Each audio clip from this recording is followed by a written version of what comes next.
Pinaulanan ni Luka ng tres ang Pelicans. 50k career points na si LBJ.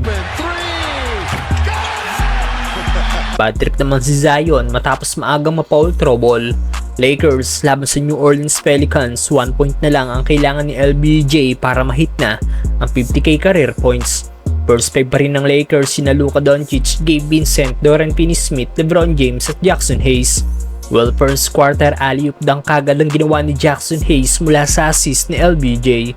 Pasok naman ang ginawang step back ni Luka Doncic. 50,000 total career points na si LBJ after nitong maipasok ang kanyang 3-point shot.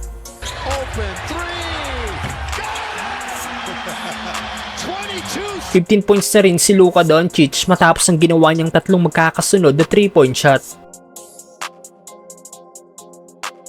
8 points na ang lamang ng Lakers. Umabot na sa double digit ang lamang ng Lake Show dahil sa corner 3-point shot ni Shake Milton. Matapos ang first quarter, 13-point lead by Lakers, leading si Luka Doncic with 17 points. Second quarter, baba na sa single digit ang lamang ng Lakers dahil sa offense ang ginagawa ni Zion na may 15 points na sa laro. Diretso upo naman sa bench ang star player ng NOP after makumit nito ang kanyang third foul sa 7-minute mark ng second quarter. 8 points na rin si Hayes mula sa love pass ni LBJ.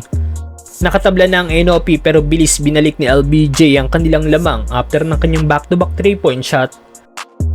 Tawang-tawa naman si Jackson Hayes matapos ang ginawa niyang end one.